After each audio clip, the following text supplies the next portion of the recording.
back shoulder throw, caught. Cornelius Johnson breaking it, still on his feet. Cornelius Johnson sprinting. Touchdown, Michigan, 69 yards. Puts the pistol back. McCarthy to throw. McCarthy looking, throws deep. Got a wide open receiver. Cornelius Johnson sprinting. Touchdown, Michigan. 75 yards. Play action. J.J. McCarthy launching wide open. Caught at the 10. 5. Touchdown, Colston Loveland.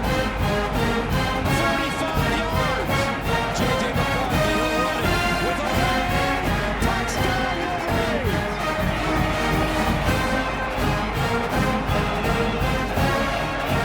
Here's Edwards with the lead. Edwards down the sideline. Gets past Ransom. David Edwards.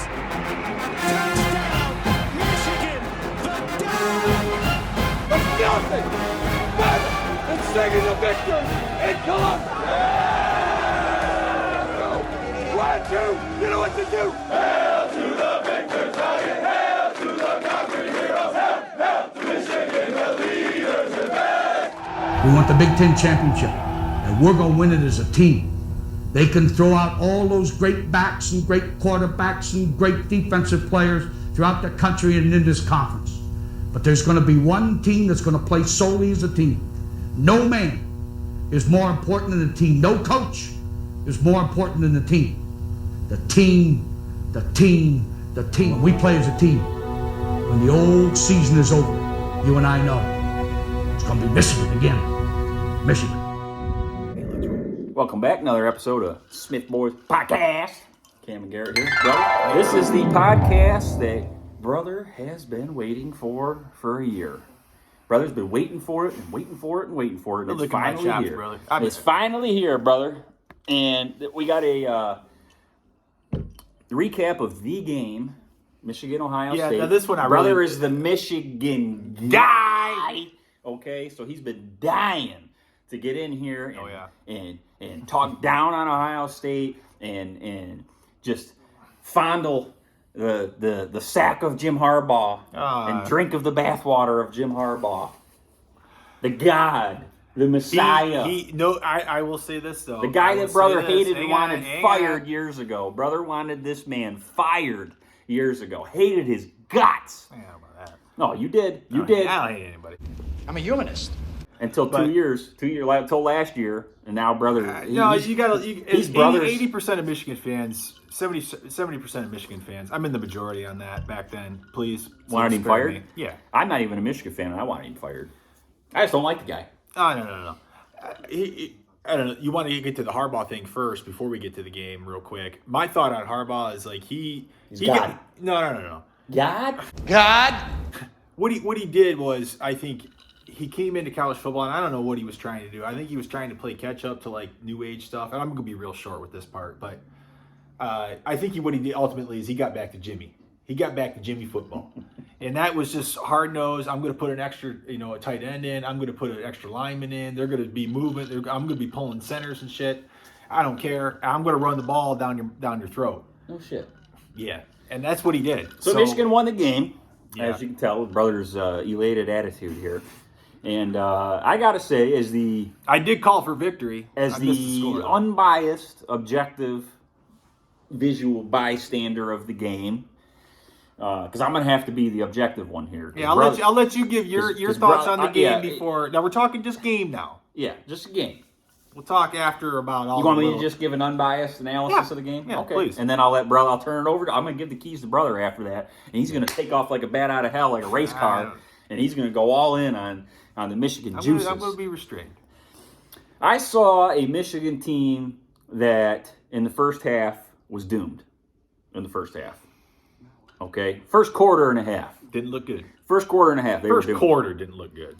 I texted brother. We didn't get to watch this one in person because I had to work. So I'm watching it on my phone. Don't tell anybody. But I'm watching, and Ohio State goes down on the first drive and scores a touchdown.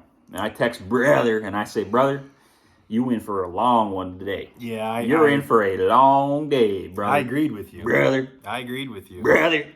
Brother. Brother did agree. And it looked that way for about the first quarter and a half. For sure. And I will say, when McCarthy got under pressure there and just heaved the ball to the sideline to Cornelius Johnson on that little hitch route, and he caught it, made a guy miss, and took it for a touchdown, game went like this. Yeah. Instantly on that play. Instantly. On that play, the game flipped. Yep. Instantly. And I almost think that, like, you know, I was trying to, you know, thinking about the pod, and just in general, I was like, if you were to pinpoint, like, kind of when this game flipped, I want to let you finish, but maybe this is a whole other topic that we got to come back to, because there were so many plays in this game where, like, you could point to and say, that's where the game flipped, right? It was... No, you can't. It was that play. You think it was that play? It was that play. Because I thought there was two plays, and I can't pick between the two. One was the J.J. McCarthy run. It was the designed run. And I can't remember. And he carried like 4 tackles. Yeah. He had 9 yards to go. I can't remember the down. He picked up like 20.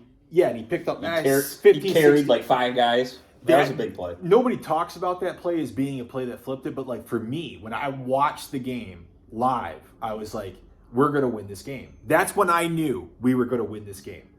I didn't know you were going to win it. No, I remember saying it out loud. I said it out loud to myself because I was here watching it. I'm like, we are going to win this game. After the Cornelius Johnson break tackle and run, I didn't know you were going to win it. But the game, looking back objectively throughout the course of the game, after that play is when I saw a different Michigan team. Yeah, they got hyped after The team was completely different. Yes. Different attitude, different intensity after that play.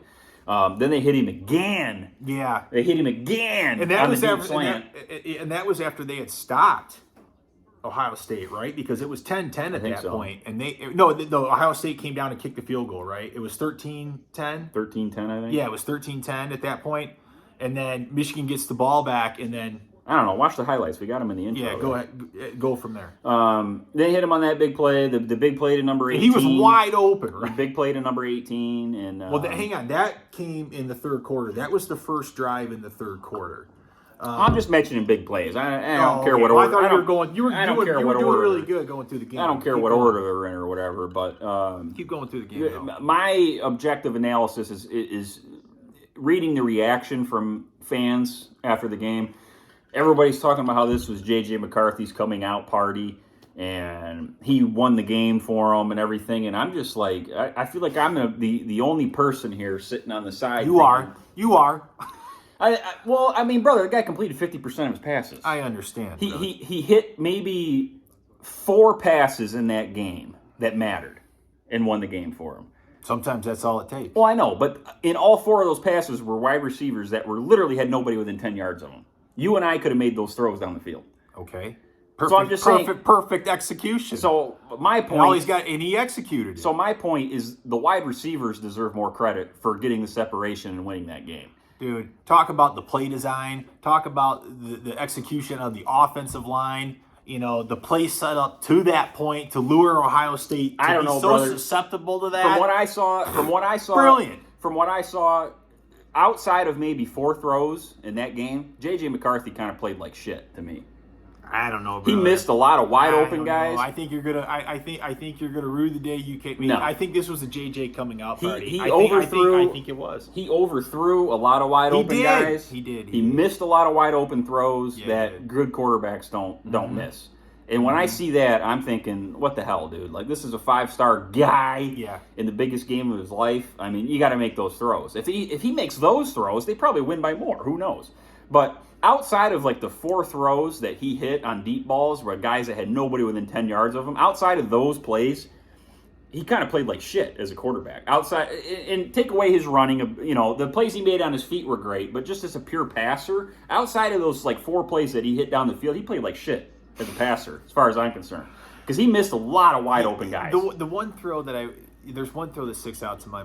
I give the receivers more of the credit in this game. There was one. It was a Cornelius Johnson was on the right side, the top part of the screen, anyways, and he kind of runs like a down, maybe just quick in and out, and JJ missed him by a mile.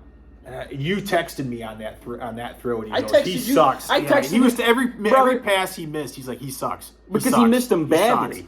I And then texted I don't you know like what he was 5 do- times. He I- tried to throw it to Loveland too, and he's like double coverage, and he's just like falling back, and he just heaves it, but he's like puts good oomph under it, and it's like, what are you doing? I texted- this guy.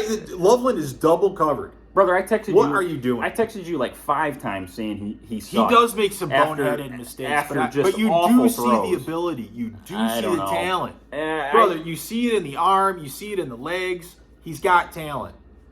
Can you work with it? The plays- That's the question. I Can you see- massage it? Can you mold it? I think a lot of it. See, He's young. I'm being objective about it because the plays I saw him make were Me guys. too. No, you're not, brother.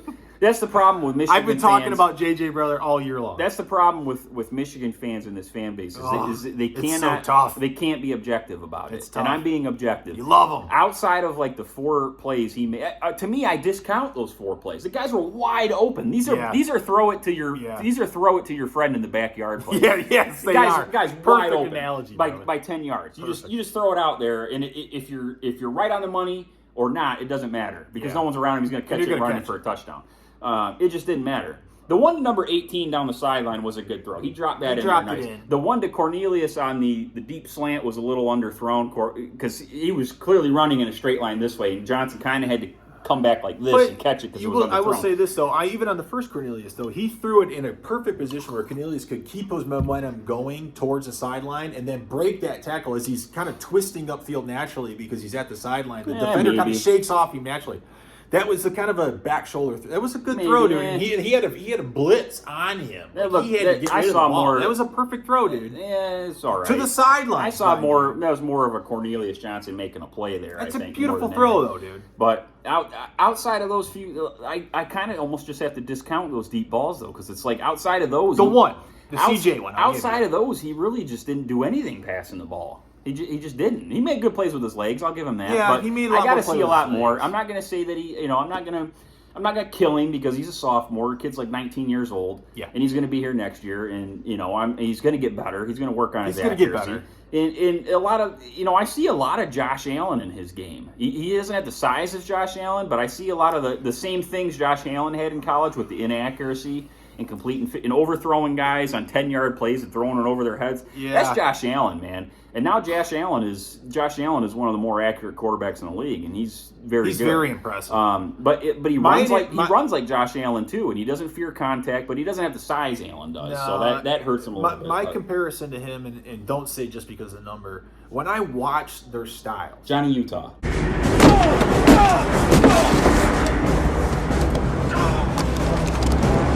no. Joe Burrow. When No. I don't see he don't that. play anything like Joe Burrow. But when I watch their body style and the way that they kind of move, they don't play the game the same way. But the way they move, I feel like you could see, and the way they have their games style though, like Burrow can run the ball, so can McCarthy, but in a way where it's very similar and what their abilities are in to run the ball. They're not Pat Mahomes. You know what I'm saying? I'd say And so, but say even their McCarthy- arm strength is very similar. Like I'd say and how they McCarthy- kind of throw the ball. McCarthy's a much better runner of the ball than Burrow ever was. I don't know. Burrow, I think, is really underrated, man. McCarthy, His first touchdown ever was a run. McCarthy, if they ever used McCarthy properly, he would be Josh Allen.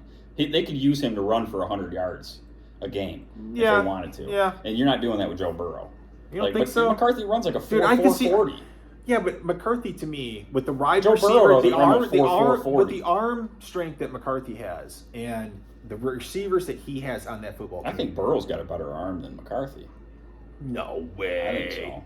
You think so? I think so. I would think McCarthy's got a better arm. I don't know. I mean, that was his whole thing coming out of college. Anyways, getting way He's off got subject. to put on some size. He's a real. He's definitely got to he's a spend some time in the weight Yeah, room. he's a string bean, dude. Go start eating some freaking hamburgers and drink some chocolate milk, man. Like get in the weight room.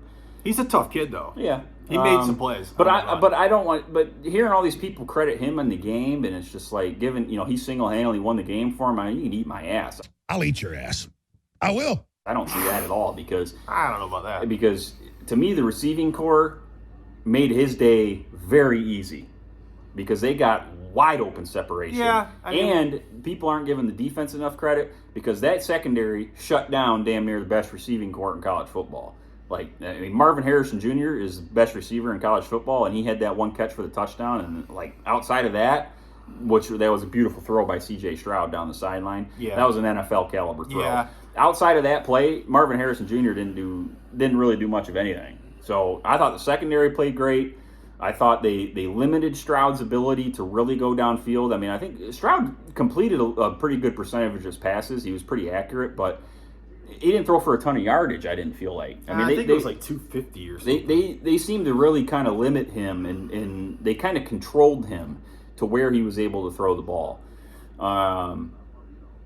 But I was impressed. I came away impressed. After the first, I would say the second half, it's brother, we said 350, I'm sorry. Brother, we've done the same. I've kind of broken down Michigan games the same way all year long. Is what they do in the first half is a very slow grind, lull you to sleep, just hang with you, and you hang with them. Yeah. And then the second half, it's almost like they're an entirely different team.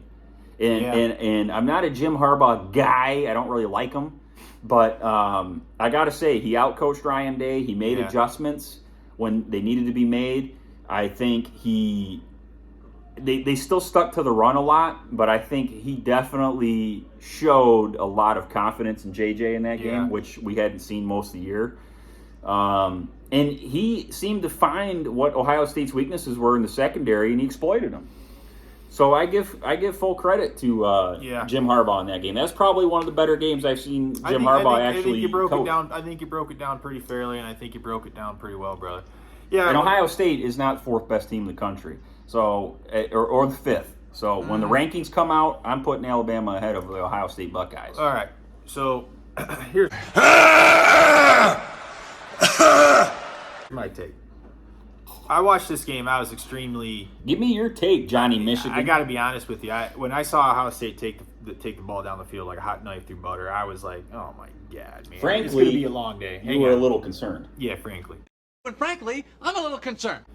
So, and then when I saw us go down, and when we got the first down, I felt pretty good about that. And then, they proceeded to get a field goal out of that drive, and then they stopped Ohio State. They stopped them a lot. I think the next drive Ohio State got a field goal. I was impressed with how many times they forced Ohio State to punt in that game. And then, anyways, went back and forth a couple times, and then Michigan hit, or the next time Michigan got it, they hit Cornelius and tied it up 10-10. I do think that the game kind of did change on that play. I think it showed Michigan was at least there, and it quieted the crowd before it got to the point where Ohio State could make it like 14-3 on that next possession. At that point, the game probably would have been over. After Michigan, got 3 points, and then Ohio State could have made it 14-3. I think that game really changes. It gets out of hand. Yeah, and the crowd gets behind them, and you're kind of out of it. But Michigan didn't allow that to happen, and the guys made plays. Right, CJ made a play, Johnson made a play, and then. So you tied it up, and then, Ohio State has the ball like 2 or 3 times, and they just can't really do anything with it. I think they get a field goal out of it, and out of like 3 possessions, they end up getting a field goal. They just can't really move the ball too much, and they get frustrated. You could feel the frustration building in the stadium. Like, watching it as a fan, you could feel that. It was almost like Ohio State thought that they were going to destroy Michigan. That's what they thought. And when it didn't happen, that's what they thought. And when it didn't happen in the first quarter, it was like, well, wait a minute. Michigan withheld the brigade. Yeah, well, they did. I don't know what that means, but they did. They weathered the storm. Yeah, they weathered the storm is a good. They did. Is the term I would say to use there, because it was. I think Ohio State thought they were going to smack them around, and when the first quarter ended and they didn't, I think they started to settle in and they started to think, oh shit, like. I think Harbaugh has a way. I would love to be a fly on the wall in the real team meetings where he just, because I would say stuff like, much more, probably a lot of profanity, but. Bro, it's a Dan Campbell. But just go up there and swear a bunch. No. But it's it's really to the point that like baboon idiot. You smacked these guys around last year. Let's go do it again in their house, and that's what they did. But really the second half is when they really established themselves, though. And then I texted you at the end of the first half, and I said, "What was it, 20-17?" Yeah. I said it's 20-17. 3-point game. I was like, that's all you could ask for. Yeah, it's like basically 0-0, that's the right? best you Michigan's could ask playing with for. house money. Michigan's playing with house The money. best you could ask for as a Michigan person is be basically tied at halftime. But still in that first half though. So then Ohio State made it 13-10, and then Michigan came right back to that long bomb to CJ. And I was going nuts. I was like, this is unbelievable to me. I was like, Michigan has a legit shot in this game now. Like, you gave them no shot a week ago. I did pick them to win. I did pick them to win. If you think you're going to ride down there with J.J. McCarthy as your quarterback and no Blake Corum and win this game, you're out of your effing mind. That's what Brother said last week. Playing at that point, I was extremely frustrated after the Illinois game. Whatever. Was Ohio State fraudulent all year long? I'm a pessimistic Michigan fan. What can I say? Well, I mean, I think that I just consider that a realist. Thank you. Anyways, so when that play happened, I think the crowd was like, "Holy shit! Holy shit!" Like, why can't we put these guys? Yeah, away? we can't bury these assholes. And so then, Ohio State came back, and I was like, "Go ahead and score a touchdown." I felt like, seriously, watching this game, it's like, I know Ohio State's going to score. I'm not even upset about it. Let them score. It's going to happen. We get the ball back at halftime. That's all I was thinking. Let them score. Whatever. It's 20-17. Who cares? We're a second half team. And what happened? They came out. Michigan got the ball, and they had a beautiful drive. Khalil Mullings on that 3rd and 1. And Michigan and Harbaugh had set that up earlier in the game, if you recall, in the first half, where they brought Khalil Mullings in on the 3rd and 1, and he didn't get it. And he didn't get it. And so they bring him in again on a 3rd and 1, and what's Mullings do? All the offensive line had to do was just kind of hold them off for like 2 seconds. Like, that's probably like, take a step back, hold them off. And so just a little fun fact about that play where he threw that up to that guy. Yeah, go ahead. I guess they run that play in practice a lot, and I guess Harbaugh had said that every time they run that play in practice, when that Mullings guy throws the pass to that guy, it looks just like that. It's always duck. Yeah, it's always some ugly throw like that. And I guess the Mullings guy had said that he couldn't even see him. He just jumped, and they've rehearsed the play so many times. He just jumped and just threw it to where he knew he should be. Oh my God! Based off of muscle memory, running that play. That's a guy I do not want playing. And it ended up working out.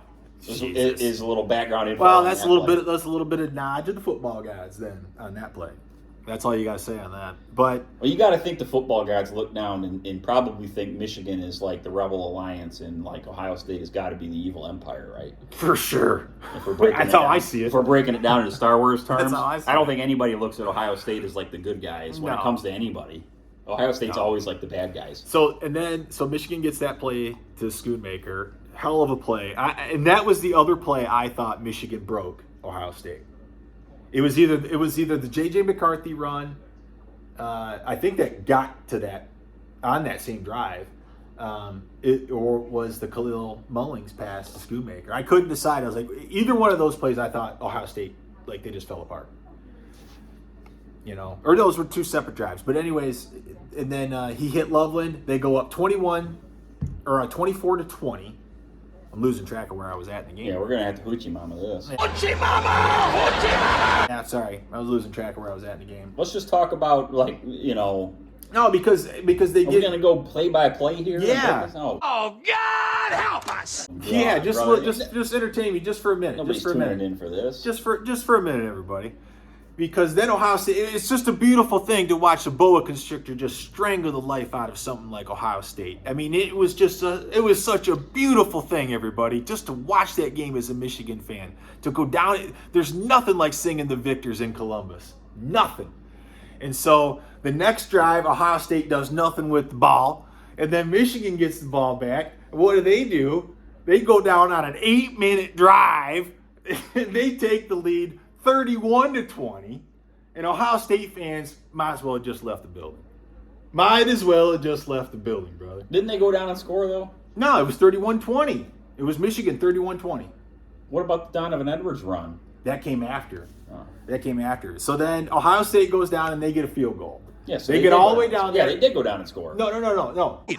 No. Because that was when your boy, Mikey Sandristel, Broke that play up the Stover in the corner of the end And zone, which was a beautiful play. And I gotta say, this is a guy I've hyped all year long. Oh, brother loves him some nobody gives Sandristel. this guy. See, I know football, and I know football players. Okay, and I objectively watch Michigan all year long. And there's two guys I've noticed all year long, and even last year when I watched Michigan play with brother, and I objectively watch. Okay, and there's two guys that I know that I watch and could play for my Alabama Crimson Tide. Well, three, because Blake Corum didn't really play in the game, but I would take Blake Corum too.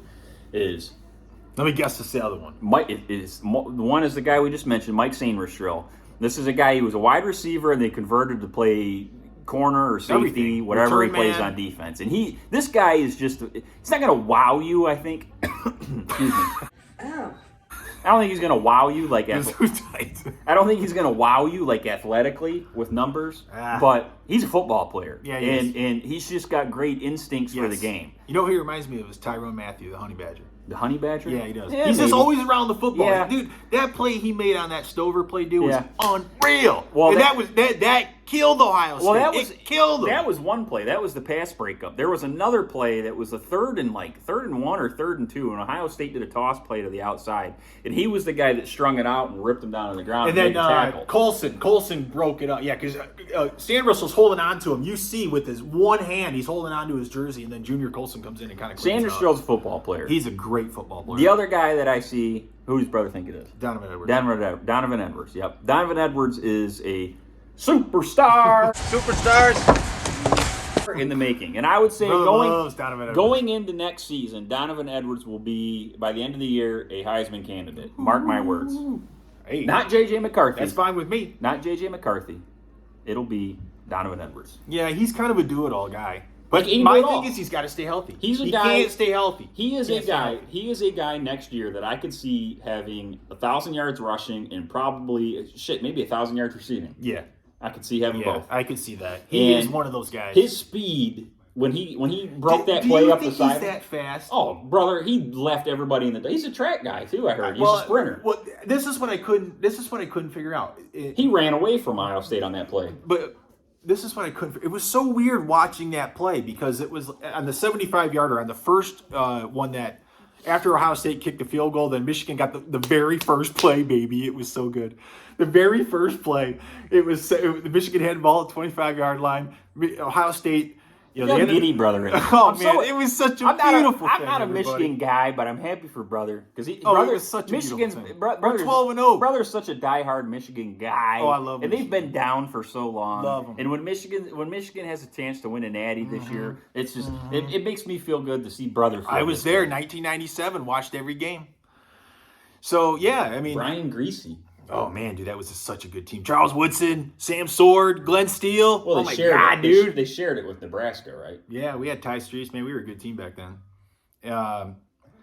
Anyways, so that play though, watching him make it was a great block by Oluwatimi. Dude, I love Oluwatimi. I wish he could play another year, man. As center for Michigan, he's so good. The center, 55, made this crucial block. And this was just after Ohio State kicked a field goal to make it 23-31. And so, like, the fans are kind of thinking, Oh, shit. we just got to stop him. Yeah, we got to stop him here. We score a touchdown. We get a 2-point conversion. We got it, right? That's what Ohio State fans are. This is their hopes and dreams. Donovan Edwards took In that, one play. Donovan Edwards took a knife and just stuck it right in their jugular. Yeah, and then Michigan just hee. And so Edwards took it. He bust right through the guard or the center in the guard, banks off to the right, and then there was a Ohio State guy there, and I was kind of figuring, I was like, is he really that fast? And then he did turn on the jets. I was like, oh yeah, he is fast because he's kind of got this weird fourth gear that, and then where you think his fourth gear is top gear, and then you see these other guys kind of running close to him and like in that exact play, and then he just, man, dude, he turned on the jets. No, he's fast. He turned on the was jets, dumb. but I was like, is he SEC fast? That's what I'm thinking though. Is he SEC fast? I mean, he ran away from Ohio State players. I mean, Ohio State's got SEC speed. Yeah. I don't know. But then He's a do-it-all guy. I mark my words, he will be a Heisman contender next year. I totally see that. His receiving skills out of the backfield are second to none. And I could see him winning it next year. Level. I could honestly see him winning it because I could see Michigan running their whole offense through him, and I could see him having 1,000 yards rushing and 1,000 yards receiving. If Michigan was smart, they would use him like Elvin Kamara. Yeah. He would be Elvin Kamara of the college football. If they used him right, if they use him completely to the T properly next year, he has 1,000 yards rushing and 1,000 yards receiving. And he's probably got 70 passes. Yeah, he'll catch 70. 70 balls. He'll catch 70 passes. And he's got he'll average 14 yards, 14 touchdowns on the ground. He'll average 5.5 yards a carry. Yeah, and he's 14 on the ground and probably 14 in the air. Anyways, so then Edwards scores that touchdown, and that was the backbreaker. It was totally over. There was like 7 minutes and 11 seconds left, I think, in the game at that point. And then Ohio State was really taking their time. And once the clock got under 6 minutes, and I think it's just a psychological thing too. You get it into that 5-minute mark of the game, and you're kind of down by like 2 scores. You're kind of like, shit, man, there's 5 minutes left in this game. You know what I mean? A lot of time. A lot of time, but not a lot of time. Yeah. You start getting into that 4 or 5 minutes, it's like, shit, dude, we're running out of time. Because we got to score twice. We got to get the ball back again. Yeah, and one of these scores has got to be a touchdown. You start to think about this stuff, and I think it becomes, at least watching Ohio State, dude, they panicked. And I'm telling you, C.J. Stroud, he broke. He always has the look of fear. With every little like graphic that they showed of him on TV, didn't he have this look? Is like he's scared shitless, And I think Ryan Day did nothing to help him out in that game. I thought that they left him out. Their pass protection was great because we got no pass rush on them, but I thought Ohio State had more of a vertical game, and I didn't really see that except when they had to. They had a Ibuka play where right at the end of the game. Ibuka was the guy that really ate you alive. Yeah, right at the end of the game. He beat Sam Ristel on that, where they were trying to score. It was 38-23 at this point, and Ohio State just got it down there, and that's where CJ got flustered, and I don't know if it was Rashawn Berry or somebody grabbed him, and then he threw the ball. He's just trying to make a play. Yeah, trying to make a play, and then Upshaw picked it off. That was it. Yeah, but that was such a good play, though, by Ibuka and by Stroud, but you never really saw that anywhere else in the game, and I thought that really Ohio State should have looked to that more to try to press, because you had all day to throw the ball, but I think they were looking more. They were looking more lateral. They were looking more in the flats. I think they were expecting Ohio State's receivers to really dominate Michigan's secondary more than they did. It didn't happen. It didn't happen. I think Michigan's secondary really held their ground. And one guy that stood out to me, there was a couple guys, Sam Ristel, but Rod Moore, dude, number 19, is a football player. He broke up so many plays, and he was in on so much stuff. I didn't really think the defensive line had that great of a game on the pass rush side of it, but they had a great game in terms of, Tranum had some plays, but maybe Ohio State should have used Tranum more, number 19. I was like, nobody even heard of this guy. He's like a 4-string running back. Yeah, he was Who the hell is this guy? Yeah, he was crushing. Yeah, he was crushing. I thought Ohio State was going to do more of a vertical thing. They had Marvin Harrison. I think he had I don't know how many passes he had, but he had one touchdown really, and he had another pass early in the first quarter. He had a few catches. He had a few catches, but was he really that much of a game breaker? No. Coming into it, I heard he was the best receiver in the country. I didn't see he is, but you didn't see that on Saturday though. No, the secondary held him in check. Yeah, Ibuka was really the guy that hurt you the most. Yeah, I thought Ibuka was really good. Yeah, Ibuka hurt you the most. Yeah, but I don't know. Overall, the defense and the defensive play calling is so good. Jesse, this is a good one though. Jesse Minter. Hoochie Mama. Hoochie Mama! Jesse Minter, I thought, did a fabulous defensive job on Ohio State. And for all this Jim Knowles talk, Jim Knowles, he's the number one defense at Oklahoma State. Let me tell you something. Nobody plays defense in the Big 12. So who gives a shit about Oklahoma State having number one defense? That's like going out and hiring Don Brown, who was the defense coordinator for the number one Boston College Golden Eagles. Well, let me tell you something. Nobody plays defense. Nobody gives a shit about ACC or Big East football. So hiring the defense coordinator of some no-name Conference USA team, thinking that I'm going to come into the Big Ten and be the number one defense coordinator. Are you out of your mind? This is Ohio State thinking. You're so desperate. We are so in your head. Let me tell you something. The Big Ten runs through Ann Arbor. Yeah, that's one thing I want to touch on before we wrap things up here. Ohio State, I want your time's done. I wanted and to touch you know on it. this before we wrap things up. Is the state of the rivalry, and I think over the last 2 years, Michigan, like I said, when they flipped that game over, Michigan is really, with the win that they had this year, has really flipped the rivalry. Yeah. Big time. Yeah. Because it's us now. Because now Ohio State they're losing Stroud. Yep. They're probably, I don't know if Travion Henderson's going to be gone. They're going to be losing, I think, Smith Don't and matter. Jigba. They're going to be losing guys. And Michigan's matter. got McCarthy coming back. They got Yep. Donovan Edwards Yep. coming back. They always reload on their offensive line. Yeah. That's the one thing. It was like, we're losing Oluwatimi, we're losing Keegan, we're losing Hayes. Zinter will be back, and then that's the right tackle, Trente Jones. He's leaving too, but that's I kind see of a I see whatever this position. game is a changing of the guard and through the Big Ten. Yep. Because I think Michigan is kind of become Ohio State's boogeyman after this game. Yeah, we're in your heads now. Ohio State will still They want to fire Ryan Day, brother. Ohio State will still win their 10, 11 games. Oh, yeah. Smoke Everybody. Smoke Smoke everybody. the Indianas. Smoke the Purdue's. Smoke the Michigan States, Yep. the Penn States, and then it'll come time to Michigan, and it's just going to be like, Yeah. we get this little fear of ineptitude creeping in our Yeah. head. These boys mean business. When they play And that's a Michigan, they testament know. to Jim Harbaugh because I've It told is. brother for years in years and years and years, brother, and you know I said this, is that Michigan has always been soft. Yes. Soft, soft, soft. Yeah, you have. Soft You have. as 2-ply Yep. toilet paper. Yeah. And I couldn't really disagree with him because I always saw it. They didn't used to be soft. No. Early Back in the- 90s, no. mid-90s. They were hard-ass team. They were They were hard-ass. hard-nosed, punch-you-in-the-mouth team. Yep. And then after Lloyd Carr left, they got soft. The program got soft. They got real soft. Real soft. Harbaugh came in and they were still soft until last year. And then they hardened up last year and they made it to the playoff. And this year they're even harder, I would say. Yeah. This year they are kind of back to not being afraid to punch you in the mouth and Yeah, and they take enjoy your- it actually. Yeah, they got They back love to it. stealing You your lunch can money. watch it. Just watch them play. You see, they love doing it. And that's part of the reason why they are where they are now. And whether that's a Harbaugh thing or it is a Harbaugh thing. If Harbaugh's responsible for changing that culture or what, I don't know. But Here's another thing. The culture has changed. What do you think though of the relationship between him and John Harbaugh at the Baltimore Ravens? And he leached that guy's the defense coordinator off of But him. it's my point is, don't you think that there is obviously? I think Jim was like, "Look, I need to open up a channel of communication here to John." Yeah, I think my Jim brother.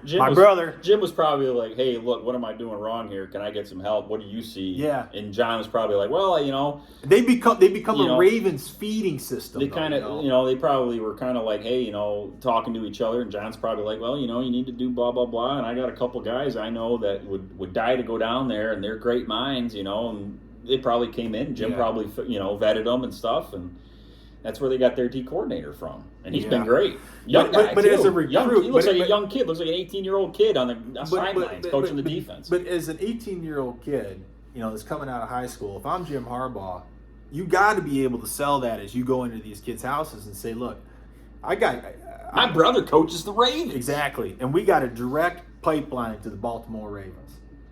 We got a direct relationship, trading coaching staff, talking all of the time, drafting players. I can get you to the NFL. Did the Ravens take Njabo? Where did Njabo Yeah, go? Njabo went to the Ravens. Did he? He just got active last week. I thought he did. Yeah. So, I don't know. I look at this and I say, this was definitely changing of the guard. I definitely think the Big Ten goes to Ann Arbor now. I think the Ohio State Buckeyes have a serious problem on their hands, and it's 2 words: Michigan Wolverines.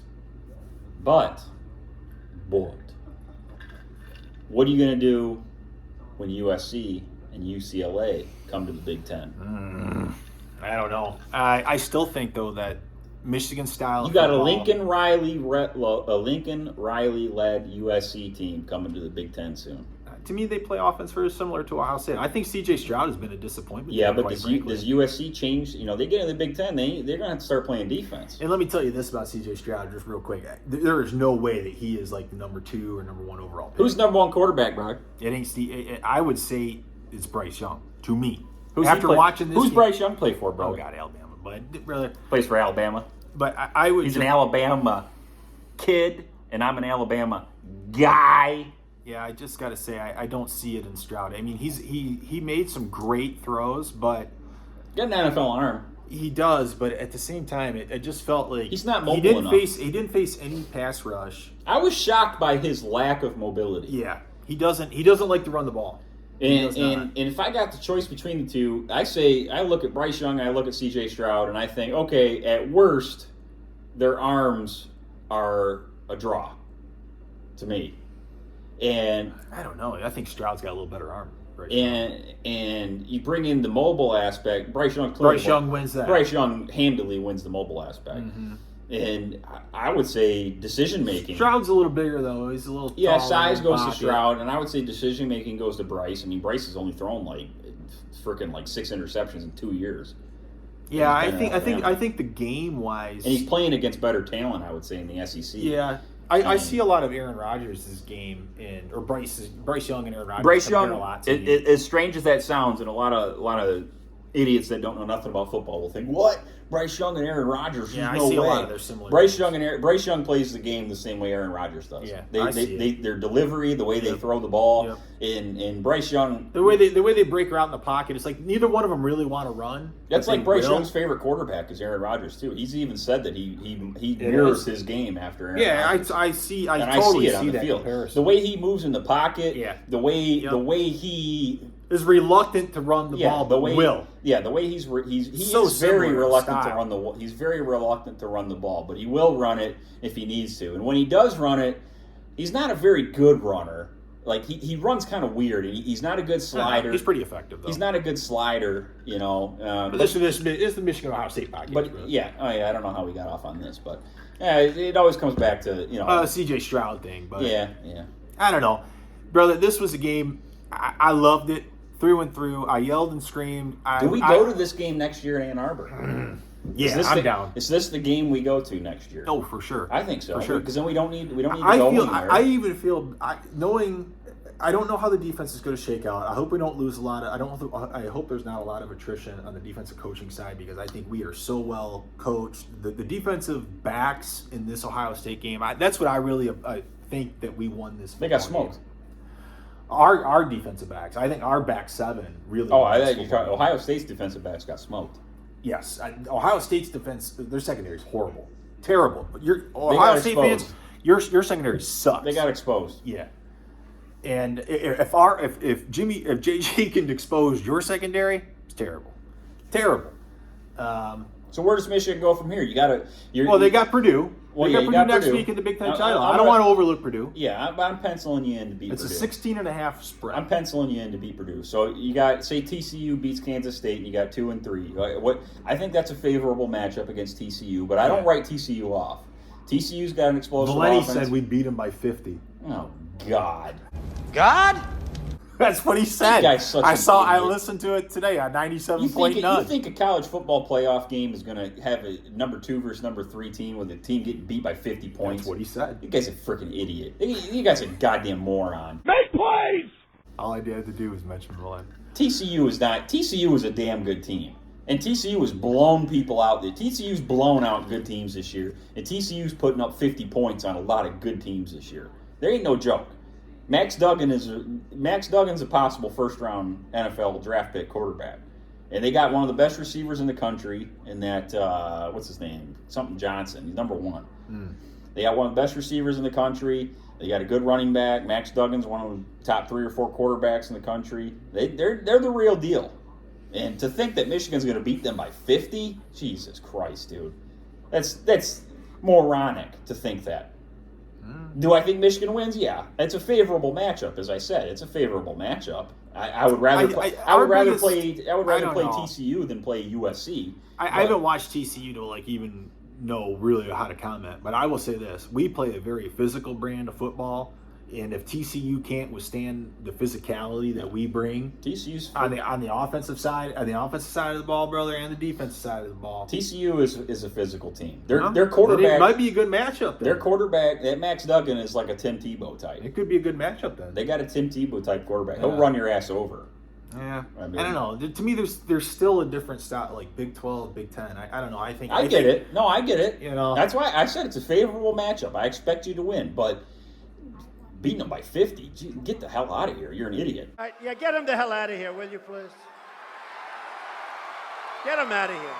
Throw him out. I don't know. TCU, like those types of teams tend to play very. Does Michigan beat anybody by 50 all year? Oh, like probably like Hawaii, Yeah, that doesn't Colorado count. State or something. Just like say they're going to beat them but- by 50. I don't think they beat anybody by 50 all year. And they're going to beat the number 3 team in the country by 50. That's what I hate about these guys on the radio, like Valeni. You say things so hyperbolic like that. You put these blanket statements, these blanket hyperbolic statements on things. Oh, Michigan's going to beat them by 50. It's like you still got to play the game. This is football, dude. This isn't mathematics where there's just like this definite answer to an equation. It's football. because if that was the case, Ohio State would have won. What if on the first series of the game, would've. J.J. They would've. McCarthy gets hurt? Well, the other thing What if is, J.J. McCarthy gets hurt on the first series of the other thing I against was, TCU? the other thing I want to bring up is I was watching the game. Just real quick, back to the game. Could Joel Klatt and Gus Johnson? But could Joel Klatt and Gus Johnson be any more for Ohio State throughout that game until they realized, Brother, oh there's shit, no Ohio way. Shut up. Dude, Gus Johnson is a they Michigan were guy. slobbering all over Oh, Ohio God, State. brother. Slobbering all Brother. over Ohio Gus- State. Gus Yes, Johnson. dude. Tommy, No. if I hear Tommy Two Thumbs, Tommy Oh, Two God, Thumbs, brother, that's all just Tommy sell Two for Thumbs TV. down. How about Brother, that? Get the hell out of here. Gus Johnson is a 45-23, Michigan guy. Gus how Johnson's about from that? Michigan. He's a Michigan guy. Dude. Gus Johnson is always pro-Michigan. Get the hell out of here. Until they play Ohio Get the State. hell out of here. Until 4 fucking seconds! It took you 4 fucking seconds to piss me off again! God damn it, I'm weak. No, I can't handle this anymore. I swear to God, you guys are so insane. Brother, man tells him what to think. Get the hell out of here. You don't know what the hell you're talking about now. Now, Joel Go Klatt is, I think, an Ohio State guy. But Gus Johnson is 100% a Michigan guy. Joe Klatt's usually pretty pro-Michigan, so I was kind of surprised. But I think they went into the game thinking Ohio State was going to win. Joel Klatt's a frig anyway. I don't know. My impression of that whole thing, though, is they were definitely favoring Ohio State. I don't care what anybody says. And I think that they were thinking that Ohio State was going to win that game so that they had a narrative coming out of that game that Ohio State This was is always the number one team. Michigan fan perspective. Maybe on it things. is. It's always it's just like Lions fans. It's just like they're Don't compare us, brother. Don't compare us. We're 12-0. Oh, the refs are against us, and the announcers are against us. It's always true. Just win the game. Hey, Win the game, and everything else take care of itself. when you try to do things right as a Michigan guy, you know, people gotta throw shit at you. They gotta throw everything they can at you, everything nasty, and we just keep coming. God. That's what this team is. to Anything me. else you want It's to write all about on business. this game? The game they call It was just beautiful. It was glorious. It was such a great Saturday. Well, I would loved imagine every next minute year you of got it. the advantage. Loved Because every it's in minute Ann of it. Arbor next year, so you got the advantage right there from being a home game. Yeah, and I hope it's snowy, shitty weather. Now, I would it imagine was you're going to have last year. better. I'd imagine you're going to have the better quarterback and the better running back as long as they stay healthy. I don't see us losing a whole lot next year. I mean, just in that, like attrition, you know what I mean? I think. Well, JJ is going to get better. Well, you know he's going to get better. Edwards is coming back another year. I suspect hope you're- Corum's got another year of eligibility. I mean, he I'd could say come back. he's Does he gone. come back? No. But does his game really translate to the NFL? That's the other thing. He's like gone. 5'8". He's gone. All right, so but you got other guys coming in. You got Stokes. I still like Stokes. I hope you your gotta offensive line. I hope your offensive line stays as dominant as it is. That's the key. Because The your offensive line. You're is- replacing a lot of guys potentially Yeah. on the offensive line, but you What still. receivers you losing? You're losing Ronnie Bell. You're losing Schoonmaker. That's it. What about That's it. Cornelius Johnson? He's coming back. What about Andrew Anthony? He's coming back. I would expect Roman Wilson. Andrew Anthony. This is what I don't. This Andrew Anthony should be like Marvin Harrison Jr. Like this guy. He got the same body type. Yeah, he's don't got he? the look. I don't know why Yeah. they don't throw to him more. Looks like $1 million. I see like yeah. they don't even throw him the ball. Well, the one play He's wearing number 1. And that's They supposed did to be like throw- the they- Michigan number. They did throw one play to him, and JJ kind of threw it as a fade, and then Anthony, I don't know, like it was really a shitty route because they really focused in on it, and it was such a horrible route. It was like, and then the Ohio State guy was between Anthony and the ball, and I was like, Anthony, he's looking over this shoulder, and You think maybe he's lazy? He just got that number 1 and just thought, yeah, and I think they give that out too liberally. I mean, like you got to earn it first. Like to me, there should be production measures hit before you get number 1. You just don't come in saying I want number 1. yeah. If anything, number 1 should be John. You devalue the number 1 history. Is number 1 always a wide receiver? Or? Yeah. Oh, I was gonna say if anything, number 1 should be Donovan Edwards. Yeah, I don't know. Or You love Donovan Edwards. or though. Cornelius Johnson after that game. Yeah, he had 4 catches in that entire game. Yeah, they were like all touchdowns. Yeah. And he got himself open on all. But you love Donovan Edwards, bro. Yeah, Donovan Edwards could play for Alabama, as far as I'm concerned. He'd be a ball. Maybe he should transfer. You love Donovan Maybe he Edwards. should transfer down there. Brother. Donovan Edwards, you want to transfer down to Alabama? Watch Smith He Boys ain't doing podcast. If you stuck around this long and saw this, Donovan Edwards, think about it. We're losing Jahmyr Gibbs, man. Jace McCollum might be leaving too. Transfer down to Alabama, be starting running back. Because we'd be nothing without that little running back.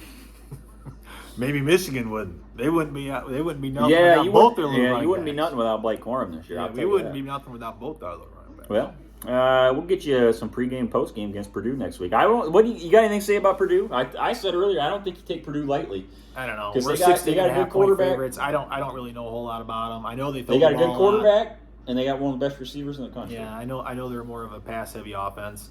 They sling the ball, baby. Well, that means 2 things. One, the defensive line is going to have to figure out a way to beat Purdue's offensive line, so Purdue's offensive line is going to have a lot of pressure on it right away to be. And we need Mike Morris. Okay, so that's a matchup type of game. What did We you need say Mike the Morris, spread was? 16.5. Purdue covers that. I Yeah. bet you that. Purdue don't lose by 16. Well, anyway, It'll be a close game. I mean, Especially you're saying Purdue's- they give us a better battle in Ohio State. I think so. Purdue's quarterback, Maybe. his brother also just died. Yeah, I know. I read about that. So you never know how that's going to pan out. Yeah. Uh, Well, recently, I think it didn't happen like 2 days ago. I mean, I think it happened recently, but he had some type of syndrome or something. He had some type of can't remember. Was he quadriplegic or something like that? He had some other issue. I don't know, health issue. They did the story on. I was watching. Anyway, their quarterback is good. he is pretty good. And though. they got the receiver that they got is really good too. Charlie, what the shit's his name? He's a white guy, plays wide receiver. He transferred from Iowa. He's really good. He's one of the best receivers in the country. He just transferred from Iowa. Charlie, those types of guys don't really bother me. I think our defense is pretty solid. I think our defense is really the best defense in the country. They play, to me, like an NFL style of defense. Yeah. This is their thing. Is Michigan loves to get you. They love to bend. But it depends on, they'll kind of force you into a style of play. I think that's the one thing that's different about Michigan's defense is it seems like it forces offenses to play a certain way. No shit. Well, as opposed to the offense kind of dictating the game, I think Michigan's defense kind of dictates the game a little bit. Well, you look at Ohio State, it's like they couldn't go Hoochie vertical. mama, brother. But I know, but Michigan was playing double safeties back the entire game. Hoochie mama. All right. Getting the hook.